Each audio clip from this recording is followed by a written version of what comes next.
Hello, I am Javier Herrera. DCFS has been an issue in my life shortly after my son was born, November 9, 2021. I'm going to explain my situation from the beginning, and hopefully you can help me get this taken care of. I'm going to let you know a little bit about myself. I graduated high school in West Covina, where I spent my childhood and young adult life until my early 20s when I helped my mom purchase a home in Pomona where we currently live today. I started working in construction as a concrete laborer, then became a carpenter for a few years. Shortly after that, I went to school and became an operator operating heavy machines and equipment for a couple of years.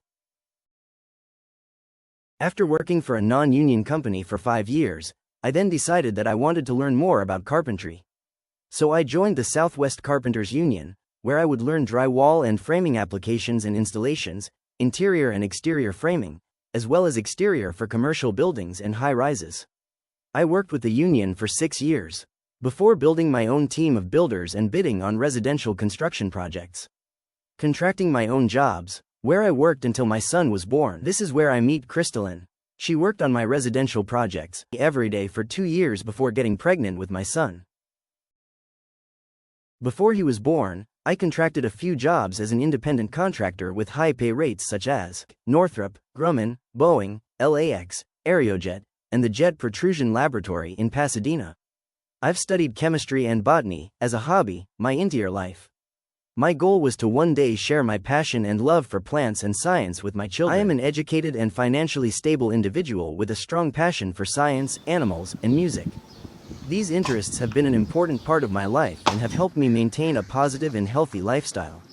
I believe my curiosity and dedication to learning make me a good role model for children, teaching them the value of knowledge, creativity, and compassion.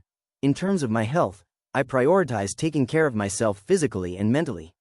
I practice healthy habits, avoid harmful substances, and am committed to living a life that supports my well-being and the well-being of those around me. Professionally, I have maintained steady work and have a solid work history that demonstrates responsibility and reliability. My hobbies include exploring scientific topics, caring for animals, and engaging in music, which all bring me joy and fulfillment. I want to make it very clear that I am not a drug user, contrary to what may have been suggested. I am fully capable of providing a safe, stable, and loving environment for children. It's important to me that my character and capabilities are accurately understood, as my priority is the welfare and happiness of my family. My child was removed from my custody based on false and unproven allegations. I was not the subject of the original investigation, and I have not been given a fair and honest assessment in this case. Contrary to what has been stated by DCFS social worker Adriana, I have submitted to drug tests numerous times and my results came back negative. Despite this, the social workers continue to state in official court documents that I refused to test, which is false and misleading. In addition, I have enrolled in parenting classes, provided proof of involvement via email to the assigned social worker Brandon Nugan. This fact has been ignored or intentionally omitted from the DCFS report, which falsely claims I am not participating in services. In 2013, I was convicted for drugs. In 2016 and in 2017 I was convicted for driving under the influence. My son was born 2021, 8 years after my 2013 drug charge. DCFS states that on prior occasions I was under the influence of drugs while caring for my child. This statement is misleading and this is completely false with no supporting evidence, yet was a key factor that led to my child being removed. I believe is a serious mistake in my case file. It appears that I am being confused with Crystalline's ex-boyfriend, Daniel. My record states that Crystalline and I have a past history of domestic violence, which is completely incorrect. We have never had any domestic violence issues. Crystalline's domestic violence history is with Daniel, her ex-boyfriend, not with me. This mix-up could affect my case unfairly, and I am requesting that this information be corrected and my file updated to reflect them. When I got involved with Crystalline, she was 5 months pregnant. We were friends at the time and I helped her with the abusive boyfriend Daniel Avila, who is the biological father of my daughter Amor. He would beat Crystalline, burn her with cigarettes and smoke meth around her and try and cause her to have a miscarriage. When I found out, she moved in with me and never had issues with Daniel again until 3 years later, when my daughter turned 3. I raised Amor from the day she was born. I talked to her while she was still in her mother's stomach. The Avila family never met Amor a day in her life. They were complete strangers to my daughter. Our oldest child is Brandon. Although Brandon and Amor are not biologically mine, I still consider them both as one of mine own. I am only biologically our youngest Judah's father. You're doing a good job. Papa, I did it. You did it? Good job, Papa.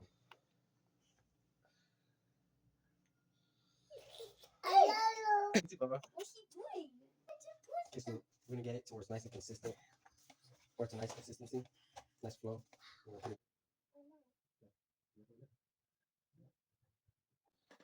Where is it go to? Thank you, Papa. Thank you. I'll try mine too. This is good. Is it? Yeah. Yeah, good. Hey, Papa. Yeah. Hey, Mommy. I'm Daddy. What you call Mommy for? Dad! Dad! Yeah, baby. Yeah.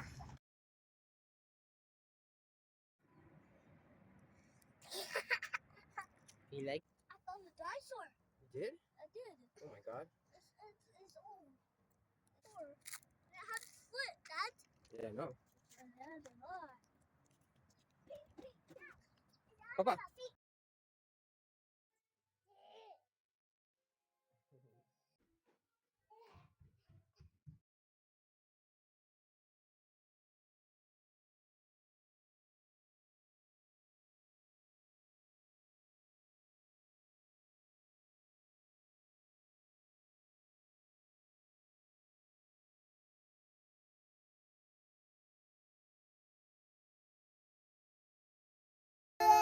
Are you recording?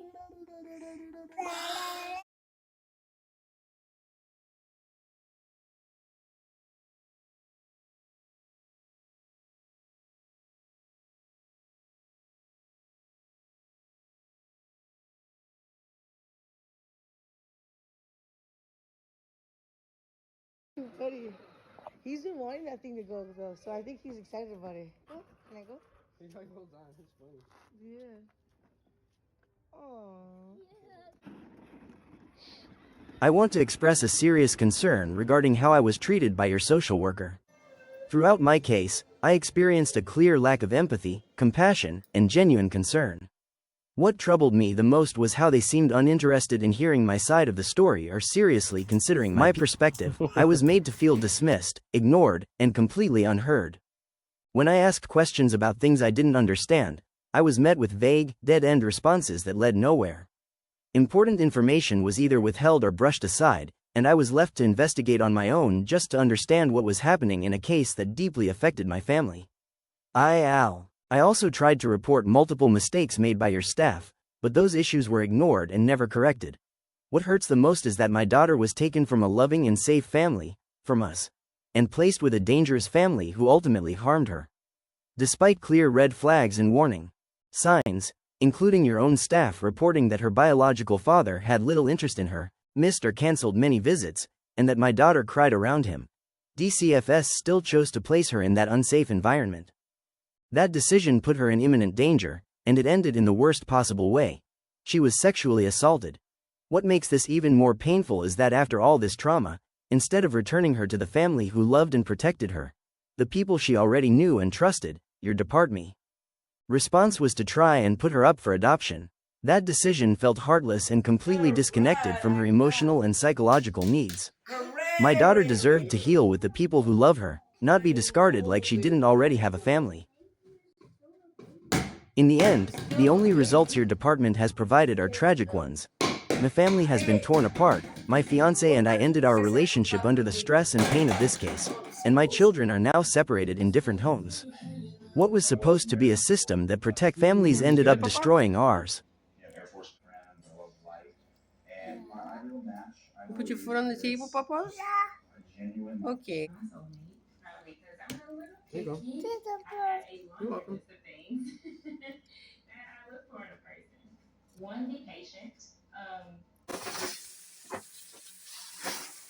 All three of my babies when under my supervision would eat Bell Pepper's Grilled Union. Anything I cooked they would eat it. Now all they want is McDonald's at our visit. I would always be complimented on how polite and respectful my children were always saying please and thank you. I have not heard my son say thank you or please since he was taken from me. And he will ignore me when I ask him to be polite. Even as of today, August 1st, my child still has not been returned to his immediate family even after passing live scans, having our home approved by DCFS social workers. My son has not been returned home. Instead, social worker Adriana is doing everything she can to have my son adopted to foster parents. I've even had to move out of the home in help purchase for my son to be able to live there according to what the social worker has requested. Even after I moved out and Adriana inspected the home, she said she still feels that I will be around my son. Look, Mama. Adriana asked my mom what's to stop Javier from jumping the wall and coming to stay here if we allow baby Judas to live here. This question raised concern about the qualifications to whom is handling my case. I do not understand why I've been targeted as a danger. I would like to know what I did wrong that makes Adriana not allow me around my child. Till today, no one has given me a straight answer. Recently, one of my court-ordered visits with my son was cancelled without proper justification or rescheduling. I am only allowed 1 2-hour visit per week, even though the judge has ordered a minimum of 9 hours per week. The visit was cancelled at the caretaker's request to wait and see what the court decides at the next hearing. This is not a valid reason to deny me my court-ordered parenting time, and no effort was made by the social worker to make up or reschedule that visit.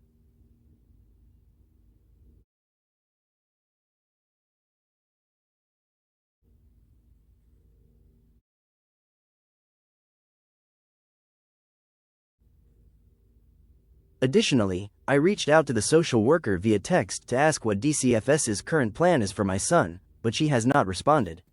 I find this lack of communication and follow-through deeply concerning, especially considering how limited my time with my son already is.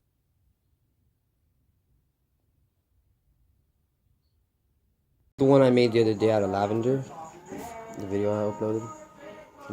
One similar would make. I harvested up some mint today. And some lemons.